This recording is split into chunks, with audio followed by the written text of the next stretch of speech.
laki-laki yang ia cintai. Tatapan Talita penghancur pernikahan Aksa dan Amira.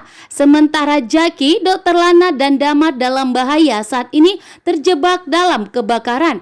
Episode Ketika Cinta Memanggilmu pada malam hari ini. Aksa mencintai Amira secara ugal-ugalan, bahkan memberikan perhatian yang sangat luar biasa terhadap Amira, membuat Talita tentunya begitu cemburu dan sangat menginginkan Aksa. Sementara Ibu Yuni melihat langsung tatapan mata dari Talita. Melihat tatapannya itu membuat Ibu Yuni yakin betul bahwa Talita bukanlah wanita yang baik. Talita mempunyai tujuan untuk menghancurkan pernikahan Aksa dan Amira. Dan Ibu Yuni juga melihat bahwa tatapan Talita itu seperti wanita yang sangat cintai lelaki yang diinginkannya. Ternyata di sini Hilda begitu licik dan jahat. Hilda membalaskan dendamnya kepada Jaki melalui Dr. Lana. Rumah Dr. Lana pun mengalami kebakaran. Bahkan Dr. Lana pun terjebak di kebakaran tersebut. Namun ternyata yang dimana Jaki berusaha untuk menyelamatkan Dr. Lana, Jaki pun ikut terjebak. Jaki pun ketimpa dengan kayu yang ikut terbakar. Sementara Damar berteriak sekuat mungkin dan berusaha untuk masuk menyelamatkan Jaki dan Dr. Lana. Namun ternyata Hilda begitu licik dan jahat.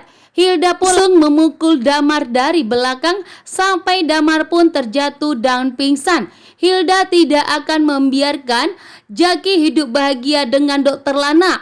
Setelah perbuatan Jaki dan Pak Lian Bagaskara yang membuat Hilda memasukkannya ke kandang buaya, membuat Hilda tentunya tidak terima. Bahkan Hilda pun berusaha untuk menyelamatkan Galang dari tahanan kantor polisi, sehingga Hilda kembali membalaskan dendamnya kepada orang yang telah melaporkan Galang dan membuat Galang mendekam di penjara. Hilda yang akan membalaskan perbuatan mereka yang telah membuat Galang hancur, bahkan membuat Galang benci kepada Hilda. Itu semua karena Aksa, Amira, Jaki, Dr. Lana dan Damar. Kini pun Hilda tidak akan tinggal diam.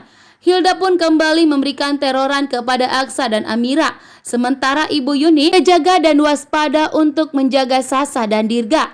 Di tengah malam yang sepi, tiba-tiba lampu rumah Aksa dan Amira mati. Dan ternyata ada teroran dan ancaman kembali datang untuk membuat Aksa dan Amira takut. Namun di sini Aksa dan Amira tidak akan pernah takut, terutama Amira yang sudah mempelajari bela diri. Amira memastikan bahwa Amira akan bisa melawan orang yang berusaha untuk menghancurkan rumah tangganya. Aksa dan Amira pun lebih waspada lagi. Aksa dan Amira di sini terlihat begitu panik bahwa di sini mereka tidak mau jika Dirga dan Sasa akan kembali dalam bahaya. Yang membuat Aksa dan Amira pun langsung bergegas berusaha untuk memantau Dirga dan Sasa. Begitu juga dengan Ibu Yuni. Ibu Yuni melihat ada sosok wanita di ada kegelapan, membuat Ibu Yuni tentunya begitu panik dan geram. Karena ternyata berulang kali datang orang yang ingin memberikan ancaman dan memberikan teroran kepada Aksa dan Amira. Sementara Amira dan Aksa tidak takut sama sekali. Kini pun ternyata yang dimana Talita berusaha untuk menghancurkan pernikahan Aksa dan Amira. Karena Talita tidak senang melihat Aksa dan Amira hidup bahagia. Talita belum bisa menggantikan posisinya Aksa di dalam hidupnya. Talita pun kini semakin terobsesi untuk mendapatkan Aksa kembali, bahkan berusaha akan menghancurkan pernikahan Aksa dan Amira. Bahkan saat ini Talita pun telah tinggal bersama Aksa dan Amira, sehingga kesempatan Talita untuk menghancurkan Aksa dan Amira semakin gampang, dan untuk merebut Aksa semakin gampang untuk Talita merebut Aksa.